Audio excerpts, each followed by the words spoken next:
예, 외교부 장관께 질의하겠습니다. 우선 간단하게 한 가지 짚고 넘어가려는데요.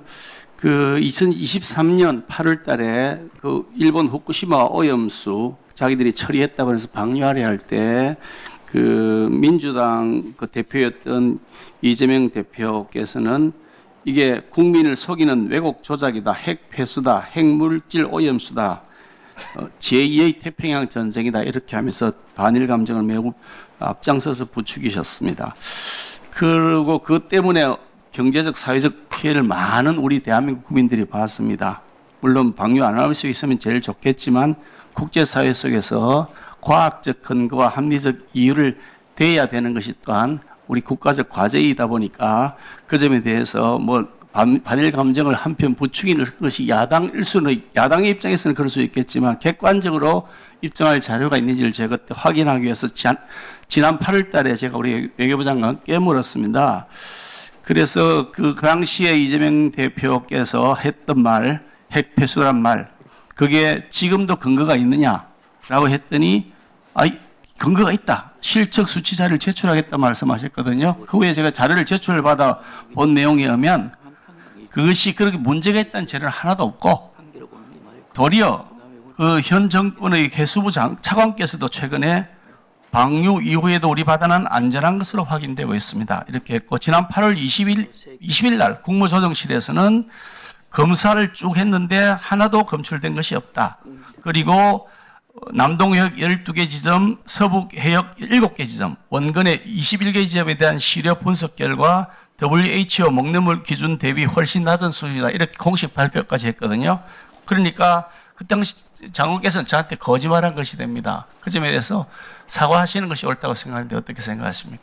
네, 사과드리겠습니다. 제가 말씀드렸던 것은 그 의원님이 질의하신 그것에 관해서 좋습니다. 뭐 사과하셨다가 됐는데 이게 뭐 사과받고 안 받고의 문제가 아니라 이제 앞으로 이재명 야당 대표가 아니고 대통령이지 않습니까? 그러면 앞으로 이런 이게 과학적이거나 이 합리적 근거 없이 국제사회에서 활동하기 어려울 텐데 그렇다 그러면 이것 때문에 생긴 수산업계의 피해, 국민적 불안감에 대해서 이재명 대통령께서도 적절한 방법으로 국민들에게 해명을 하는 것이 옳다 이렇게 생각합니다. 장관께서 그렇게 건의할 생각이 있으십니까? 네, 제가 건의드릴 생각은 없습니다.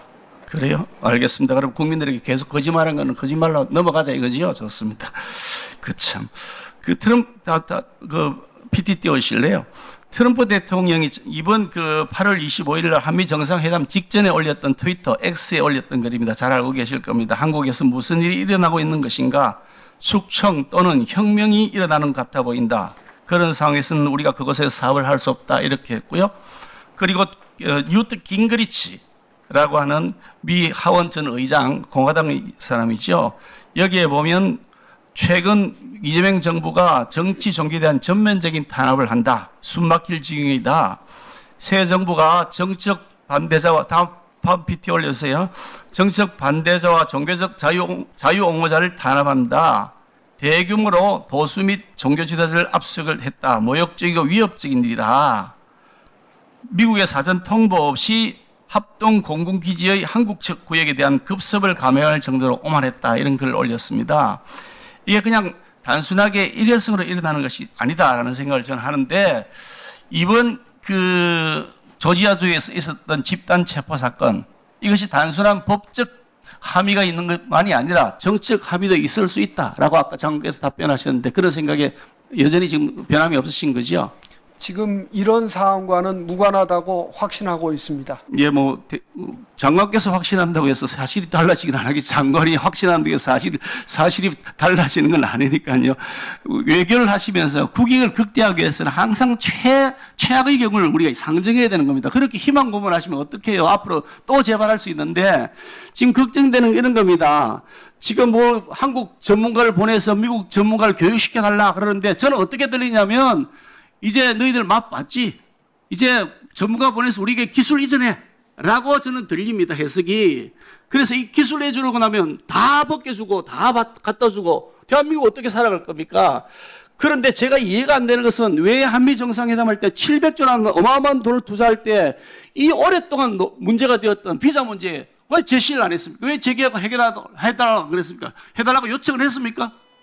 네, 그 문제는 앞서 말씀드린 바와 같이 그 큰 틀에서 MOU를 만드는 방향에 대해서만 협의가 이루어졌기 때문에 별도로 이 구체적인 이런 문제는 논의가 되지 않았다고 말씀을 드리고요. 앞서 말씀드린 그 트위터에 올라온 거, 그것은 트럼프 대통령도 사실 정상회담으로 들어가기 직전에 우리 이재명 대통령께 페이크 뉴스, 저것은 페이크 뉴스라고 얘기를 했을 뿐만 아니라 정상회담 장소에서도 그랬고, 이것이 별것 이런 것이 받았지만은 그런 것이 아니다라는 얘기를 분명히 우리 측에게 했다는 점을 말씀드리겠습니다. 장관께서는 늘 그렇게 희망적인 부분만 보시는데 트럼프 대통령은 나중에 이야기하자면서 또 여운을 남기는 의미심장한 발언을 또 같이 했습니다. 그렇기 때문에 외교를 가장 최악의 상황을 대비해서 해야 한다는 것이 제가 한 말씀이고요. 특히 좀 전에 아니 거기서 왜 10년 이상 묵은 문제입니다. 이 비자 문제는요. 일할 수 있는 비자 문제는. 거기에서 미국에서야 원하지 않겠지만 우리는 원하는 것이 아닙니까? 해결해달라고 요구를 해야지 왜 요구를 안 했냐라고 묻는 겁니다. 다음 사람. 윤석열 정부 세야 되지 않고. 자, 수고하셨습니다. 자, 다음은